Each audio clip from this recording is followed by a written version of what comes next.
Welcome to the Wealth Stream podcast. The team at Hightower Great Lakes share their insights and passions for empowering their clients to live their best life. In this energetic podcast, we will take you on a journey to help you navigate your financial future, overcome life's challenges to reach your financial goals, and find the financial clarity you've been searching for. Let's explore the downstream impact of your wealth and what it means to you, your family, and your community to live greater. Hello and welcome to the Wealth Stream with Tim Scannell from Hightower Great Lakes. Today we're going to be talking about the family bank. And I have no idea what that means, but I'm sure that Tim's got a great explanation for us. Good morning, Tim. How are you? I'm doing well. Thank you very much. Yeah, I hope to have a good explanation. Thank you. So the title of this podcast is The Family Bank. What does that mean? I think as I've discussed in previous podcasts, we focus on helping entrepreneur business owners as they prepare for their exit, for their transition. And then when they do, making sure that, you know, the wealth is there to protect them and their family, their favorite charities. But also we focus a lot of time and energy on preparing the heirs, the next generation, whether that's their children, grandchildren, charities to receive the wealth. And one of the tools that we use to prepare the next generation is what we call a family bank. Okay. Well, we don't just call it that, but it's a concept that a lot of planners do, but we focus a lot of energy on it. All right. So do you want to give us a brief description of kind of what led up to this podcast so that those that are just joining us can kind of understand where we came from? Sure. I think what I have found in working with a lot of entrepreneurs and business owners, but also I think it's confirmed with a lot of the research that I read, is that the cause of failure for generational wealth transfers oftentimes is lack of education and training, you know, for the heirs who are going to receive the wealth. A lot of times it's, you know, problems with family dynamics caused by just, you know, lack of transparency or poor communication between generations. Yeah. And then really that causes or that creates what I would call like a lack of appreciation for the wealth, you know, so they're receiving cash, they're receiving money, but they don't often have that history or, you know, the legacy or, you know, where did the money come from? How hard did people work to get it? And so that's really what we're trying to address with, you know, one solution, I guess, to address it is the creation of this family bank. And the clients that I've worked with that have set these up, oftentimes they've got multiple or different goals because every client's a little different, but they might want to maybe encourage entrepreneurship, you know, so create this vehicle that encourages that through funding different business ventures. Or sometimes, you know, we talked in the last podcast about an education or lifelong learning program. Sometimes they want to create these banks in order to affect that. So there's all different needs or different goals. What it's trying to address is really business owners who tell us that they just want their children, grandchildren to be productive adults. They're worried that the money will harm rather than help them. And they're really trying to make sure that the money is used and preserved for the next generation. Yeah, so that's the reasoning behind it. Got it. And there's a lot of statistics out there about transferring too much wealth too quickly to family members that are either too young or not quite mature enough to handle it, or just don't have a concept of how to preserve it for themselves for the rest of their life and then pass it on to their children or grandchildren. The statistics themselves are a little scary. And nobody wants to enter in a situation like that where they're doing more harm than good, really. Exactly. So the best way to maybe start talking about what it is also talking about what it isn't. So I'm not recommending that, you know, we form JP Morgan Chase, you know, so it's not really a bank. It's a concept where I could probably explain it better by giving some examples of ones we've done. Yeah, that sounds good. So oftentimes I'll work with a parent, or typically more than often grandparents. So the grandparents might set up a trust, and they'll set up a trust and say, and I have an example of a client that set up a trust to try and encourage their children and grandchildren to start entrepreneurial ventures. And part of it was to encourage entrepreneurship, but the other part was really they wanted to make sure that, or I should say, use it as a tool to educate them about the banking process, about accounting, about finance, about reading financial statements, et cetera.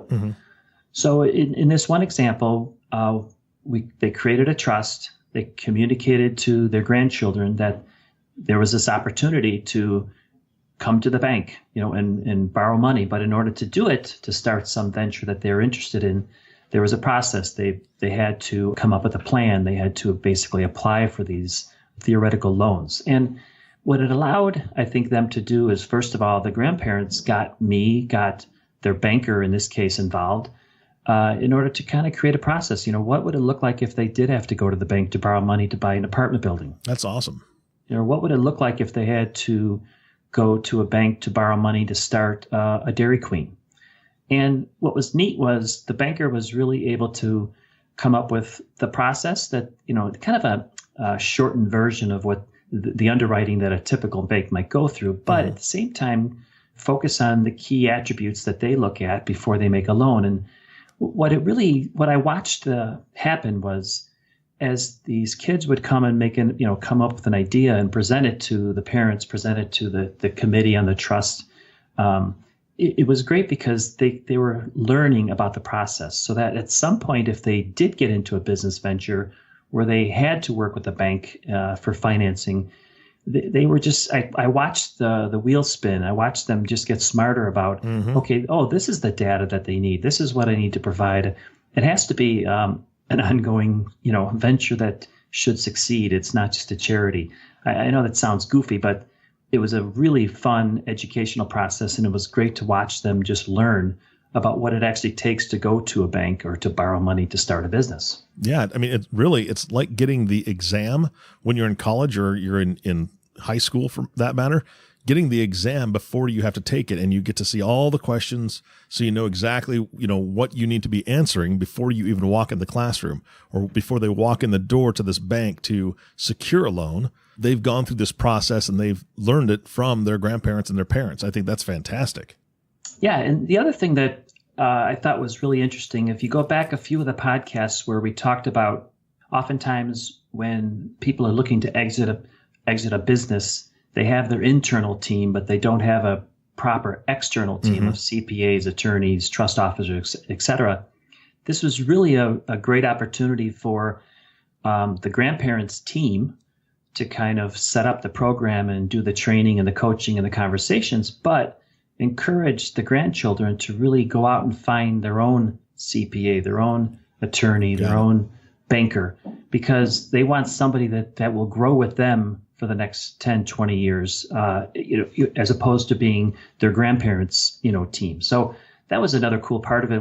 For example, when we talked about a business plan, the CPA for the client was very helpful, but also referred this one grandson in particular to a couple of younger CPAs that they could work with to prepare the modeling and the forecasting, et cetera. So that was kind of neat also. That's great. I know you can't share a whole lot, Tim, just because of client confidentiality, and you take this very personally.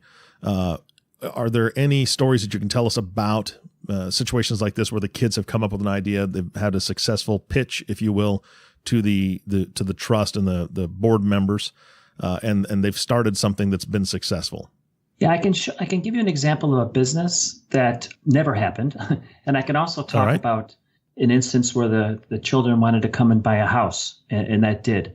So in the business example, there was one of the grandchildren that wanted to work with one of his friends who was a carpenter, and they wanted to get into the business of flipping houses. Okay. So the carpenter was very good at that, but when they came and they pitched the idea, and then when they went back and forth and worked on the business plan, it was great because I think what this client's grandson eventually concluded was there really wasn't enough money in it, or the risk reward was too high. And actually it was a great experience because without losing money, it was a great lesson that in this instance, a great carpenter doesn't necessarily mean a great house flipper. True. And the economics didn't work. Got it. Yeah, that's a great observation. And then in another example where the client specifically set up a trust, kind of a family bank concept, what he was really attempting to do was enabling his children to buy a home or a condo, but also at the same time protecting those assets. So in this instance, Valparaiso, Indiana is right outside of about an hour east of downtown Chicago. The client's son wanted to buy a place in Chicago. So we kind of helped them walk through the whole process, which was educational in and of itself, going to the bank, going to the realtor, putting together the numbers, do we rent part of it? Do we own all of it? And then talking about the structure. And what happened in this case was the deal made sense. The son was really happy. They found a place. They had a roommate who was going to rent. The numbers looked great. And then we walked through the structure of the land bank also as a way to protect. How do we protect that asset? Rather than just giving money to this son to buy the place. And then as a result, all this money is in his name. All the liability associated with owning a piece of property and renting was, subjecting that asset to risk. We walked him through a structure of maybe setting up an LLC, doing some other things to basically protect the money, which I think was a great lesson for the parents, but also more importantly for the son. Got it. Great. So we have a lot of clients who do these for business planning. We have a number of clients that do it to enable real estate transactions, buying homes and things like that. And then I also have a number of clients that do it for what we talked in the last podcast about, which was lifelong learning. So they create these banks in order to finance and fund different education degrees or other things, certifications that their children and grandchildren want to do. So those are really, I would say, what I've seen is the three most important or most popular reasons for doing this. Got it. All right.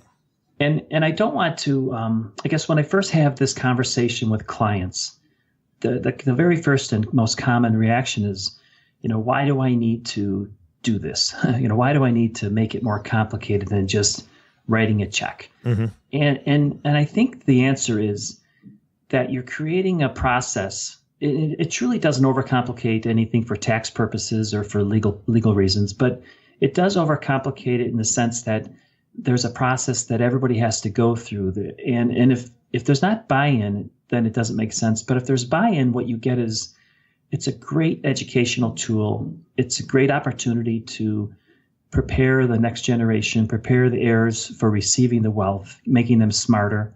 It's also a great opportunity to further protect the wealth from liability, from lawsuits, et cetera. Got it. So there's a lot of great benefits to it. Yes, it is more cumbersome, but it's a really neat concept. And the clients that I've seen do it, they actually have a lot of fun with it. Yeah, I imagine that this would be great. When we do have that conversation and when we end up talking to a client and they say, okay, I understand the family bank. I appreciate the benefits and I want to start the process. There was always a question, where do we begin? And really very similar to when we talked about the lifelong learning program. Mm-hmm. I think that it always begins with the end in mind. In other words, what are you trying to accomplish? And we have a checklist. We kind of walk through the options. We talk about the different pros and cons, cost benefit of everything. But in the end, let's say, for example, they want to set one of these up to really promote business or entrepreneurship. Mm-hmm. So we're gonna create that trust in order to do that. We're gonna set it up so that who is going to be involved, or is it just going to be the parents? Do you want to get the parents' CPA or attorney or banker involved? So depending on what their goals for it might be, helps you kind of determine the governance of it or who's going to be involved on what you would call a committee or a formal governance process. Yeah. I would assume this would be incredibly important to build that foundation for the entire bank, really. Yeah. And one of the things that we use it for is, I guess when we look through the checklist with the clients, one of the key questions is what kind of behaviors are you looking to encourage in this next generation? So I have clients who are extremely charitable. I've mentioned in the past, one of my favorite clients sold a business, created a family foundation, and the behavior he's looking to encourage is charitable giving back, commitments to the community, commitments to others. Mm-hmm. And so when we developed the family bank, a lot of the criteria that they use for funding is charitable intent, or who are you impacting and how do we get the greatest impact? We don't want to just do a lot of things. We want to do a few things that have the greatest impact. And if possible, we have to have a charitable focus. So that was really important for them. I have other clients that I've asked about charitable intent, and that's really not a priority. With some other clients that I have, the priority is, how do we make it so that my kids are prepared and protected? There's big fears nowadays with social media, with all the things that can go wrong, hacking. In one example in particular, a lot of it was security. A lot of it was, teaching them to act smarter, not release as much information, be a little more confidential. I know that sounds odd, but that was an important part. So when we talked about funding in the business planning piece, we focused more energy and we brought in more people who would talk about security, branding, protecting your brand, social media, et cetera. So the where to begin with the end in mind means, you tell me what your goals and priorities are. You tell me what behaviors you're looking to encourage, what kind of values or skills that you need to instill, and we will design a program that focuses on that. And that's really the main, to me, that's the meat of it, that, coming up with that governance and that process. Yeah, you said a couple things here that I kind of want to unpack just a little bit for my own brain and for some of the folks in the audience. We've talked about charitable planning before, but encouraging a specific behavior like you're talking about, I think that's fantastic, because so many of us just think, okay, my kids have seen my example, right? They've seen what I've done. They've seen that I'm charitable, so therefore they're going to be charitable. That's not always the case. There's a reason that the grandparents are charitable, and usually it is tied to something that affected them, that drew them to the charity that they support. So there's a heart issue there. There's a soul issue there. Something makes them want to support this. Like out of my own personal life, my parents support the Salvation Army. They do so because when I was about 2 or 3 years old, we were flooded out of our home in Minnesota, and the river rose and fell 3 times in 10 days, destroyed our home. I don't remember anything except for I do remember going up to the side of a truck and getting a sandwich. And because for a 3-year-old, it's, all about trucks and sandwiches. So, of course. But for my parents, they were given some money for relocation, for food. They were given food itself, from the truck and from other things. And then they were helped in having a shelter. We had family in the area, so we were able to go there. But it was such an impact on my parents in their time of need. This specific charity came to them. So that's why they're so tied to it. Yes, I've seen them be charitable. Yes, I've seen them tithe at church. I've seen those examples, but it doesn't mean it's going to mean as much to me as it does to them. So encouraging those behaviors, that's where I think your clients really get to see the opportunity to say, okay, I know they've seen my example, but now I want them to experience from my shoes by kind of a forced learning program in a way. And I think that's powerful. Yeah. An example, like something we do here in our firm in Valparaiso, Indiana, we have a wonderful chamber. The Valparaiso Chamber has won statewide and nationwide awards. They have a great leadership program. And when you start working at our firm, everybody has to go through their leadership program. And obviously the benefit is you're going to learn some leadership skills, but the side benefit that I really like is they meet with almost every charity, major nonprofit in the community. And at the end of the whole program, they're required to pick a charity that they want to work with and want to hopefully work to get on the board and get their hands, dirty, supporting that organization. Yeah. So that's an instance where we use this program to create leaders, but indirectly, I want to encourage activity in the community, activity with nonprofits. And to me, that's one of the better benefits, and that's one of the things I'm looking for. So that's how we design that. Yeah. And looking at now, we've talked about where we've begun. We're beginning with the end in mind, and you've got all these different pieces in there. And you are the one that is orchestrating everything with the family and designing this. What goes into the plan for completion, I guess? So when we walk through the process and we create the plan with the parents and grandparents, first we talk about budgeting and spending, meaning, are you going to commit money to this program? Because if you don't fund it, it's not going to work. You don't have to do major funding. I've had clients put 5 or 10,000 in. I've had clients put, 10 million in. But the number isn't as important as being committed to the process. Mm-hmm. But also, then we look at all the people involved, their kids and grandkids that they're trying to benefit, and we say, well, what are their roles? What are their responsibilities going to be? What are their skill sets? What behaviors specifically for each of the kids are you trying to encourage? We talk about fairness versus equality. Equality, I'm an accountant, so does that, the 5 children, does everyone get 20%? Or is there a more fair way where maybe somebody needs more than somebody else? Mm-hmm. And then we also have these conversations about how do we fit it into your estate plan? How do we fit it into your tax plan? Because there are some income tax benefits to doing this where you can shift income down to the next generation who might be in lower tax bracket, or we can shift assets to the next generation through generation skipping, for example, and avoid estate taxes at the grandparents' level. So, and then finally, we get into governance and succession planning for the entity. So if the grandparents are setting it up, the goal would be ultimately to transition the governance and running of this family bank to their kids or grandkids, or to the ones who really want to do it. And so we always talk about succession planning up front, because that's one of the goals. Because obviously life is short, and we're not going to be here forever. Mm-hmm. And having that in place, it's such a huge peace of mind for the grandparents, I would say. Exactly, that's right. Great. Is there anything else we need to cover as far as the family bank today? No, I think that covers it. I would say that we have a lot of resources. We've done a fair amount of work here in this area, and we could really help.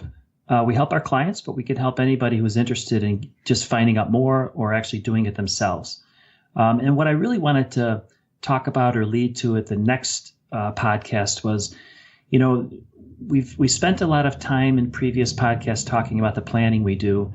And I haven't really mentioned something that I think is really important, is that we operate as a fiduciary, an independent fiduciary for our clients. Mm-hmm. And that word is out there in the public, but I don't think it's very well understood. And so I'd really like to maybe spend one podcast just talking about, what is a fiduciary? Why is it important? And why should people be looking to work with fiduciaries versus brokers? Yeah, no, absolutely. I think there's a lot of misconception out there, and people do need a very clear definition of the difference between the two, because it makes a world of difference on how your future plans are implemented, how much they're taken into account, your desires, your goals, your dreams, and the future of your family. So I think that is definitely a podcast we need to cover. Excellent.